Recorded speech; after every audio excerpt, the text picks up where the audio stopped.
27y³ তাহলে 8x³ এটাকে ভাঙা যায় 2x³ লেখা যায়। এটা কিভাবে লিখলাম? 8 তাহলে 2 এর উপরে কিউব দিলে 8 হয়, আর x এর উপরে কিউব, মানে কোনো পরিবর্তন হলো না, প্লাস এখন a³ এটার যদি আমরা a ধরি, যেমন এটা 8x³ আছে প্লাস 36 আছে মানে 36 কেমন ভাবে ভাঙবো যাতে কি 3a² এরকম বের করতে পারবো। যেমন a2x কে যদি a ধরি তাহলে a³ plus 3ab plus 3a² b plus 3ab² plus b³ এরকম সূত্র আসবে।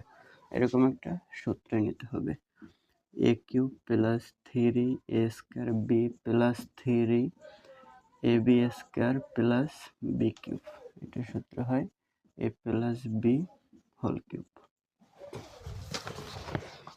তাহলে 2x কে যদি a ধরি a³ প্লাস 3 এখন a² মানে 2x², এখন b 3a² b, এখন b এই জায়গা থেকে নিয়ে আসবো, এই জায়গায় আছে 36, আমরা লিখেছি কত 2 করলে 2 দুগুণে 4 3 4 12, তাহলে 12 লিখেছি কিন্তু বানাতে হবে 36, তাহলে 3 12 হয় 36, তাহলে 3 থাকে, তাহলে দিতে পারে 3 x² লিখেছি থাকে y দিলাম y প্লাস 3 a মানে 2x b² মানে 3y² প্লাস b³ এখন 3y তার উপরে কিউব মানে b³।